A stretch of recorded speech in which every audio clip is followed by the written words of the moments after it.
Salut à tous, aujourd'hui on se retrouve dans une nouvelle vidéo via laquelle on va voir un cours d'organisation des entreprises et plus précisément la notion de l'information.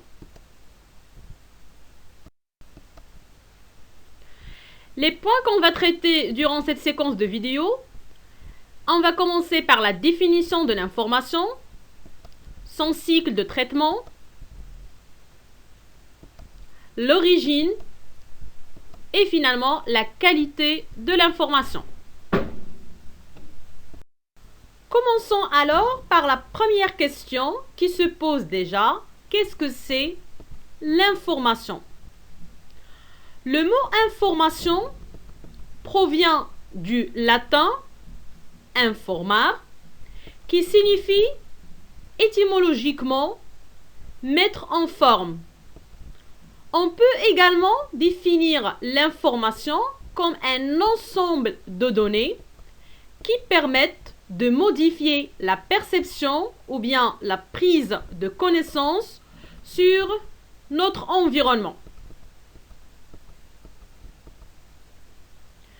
Il faut signaler que l'information est super importante pour une entreprise car c'est tout élément susceptible d'être utilisé dans la prise de décision. Et la prise de décision, c'est parmi les objectifs primordiaux d'une entreprise. Donc, évidemment, l'information est très essentielle parce qu'il va lui permettre de prendre la bonne décision. Passons maintenant au cycle de traitement de l'information. Ce qu'il faut noter ici, c'est que l'information n'est jamais utilisée sous sa forme brute. Elle doit être donc organisée et structurée pour faciliter son traitement. Pour ce cycle de traitement de l'information qui va nous permettre de se disposer d'une information bonne et utile, passe par plusieurs étapes qui sont en nombre de 5. Première étape à citer, c'est la saisie. C'est le fait de recueillir ou bien de rassembler, réunir les données afin de les saisir, c'est-à-dire de les enregistrer après les avoir classées et codifiées sur un support. Étape suivante, c'est la collecte. C'est le fait de regrouper les supports de saisie, bien sûr qu'on a déjà vu dans la première étape, afin de commencer le traitement des données. Troisième étape, le traitement à vrai dire.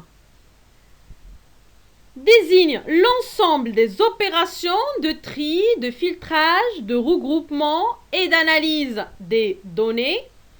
Ces dernières peuvent donner lieu à des résultats, comme par exemple des calculs, à des décisions, ou bien seront carrément détruites si celles, bien sûr, ne servent à rien.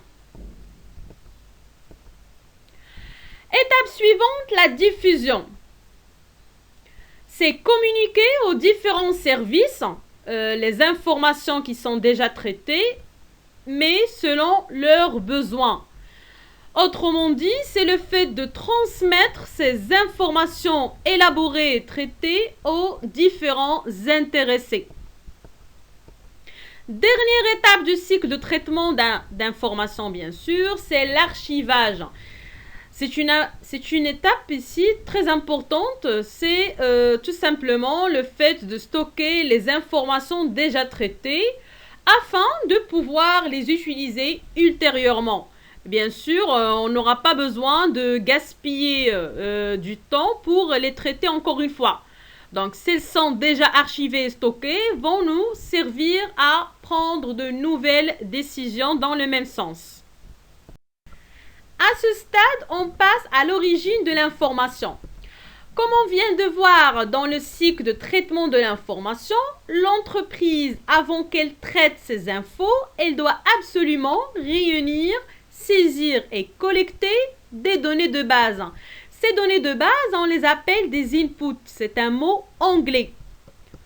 On les nomme aussi des entrées, des éléments élémentaires ou bien des données de base. c'est le fait de faire entrer ou introduire des données en vue d'un traitement. Une fois ces inputs sont là, on passe à l'opération de traitement. C'est quoi alors un traitement? C'est l'ensemble des modifications à apporter sur ces données de base. On a plusieurs types de modifications qu'on peut apporter ou bien effectuer sur ces données de base.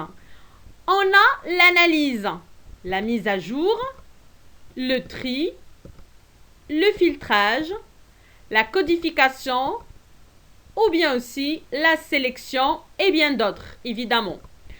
Une fois on a traité ces inputs, on va s'en sortir des outputs.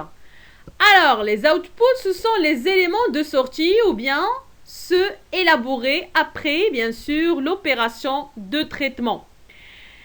Ces outputs sont destinés soit à la diffusion, donc comme on a déjà vu, ils vont être diffusés ou bien transférés aux gens intéressés, ou bien seront destinés à l'archivage, un stockage, ou bien seront dédiés à un nouveau traitement ou finalement seront détruites.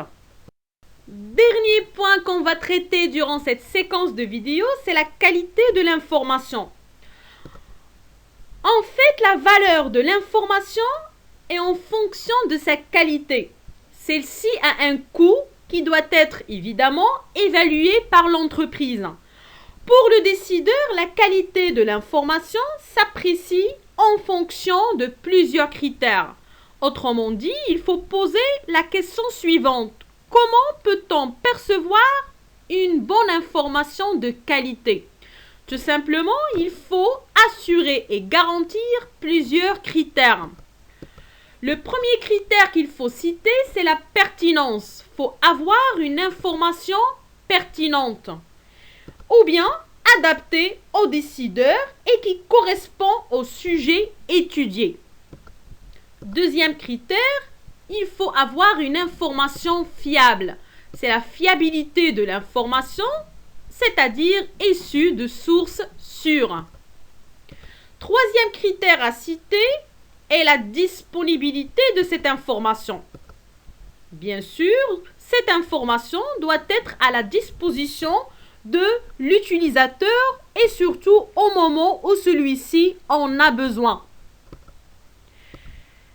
Avant-dernier critère, c'est l'actualisation. Cette information doit absolument être actualisée et mise à jour ou bien faut détenir une information plus récente. Dernier critère qu'il ne faut pas oublier, c'est l'accessibilité. Tout simplement, c'est l'accès facile et rapide qu'il faut garantir à l'utilisateur de cette information. Et voilà, c'était la fin de notre vidéo. D'ici, je vous donne rendez-vous bientôt pour la prochaine vidéo qui va traiter les types d'informations et je vous dis à très très vite.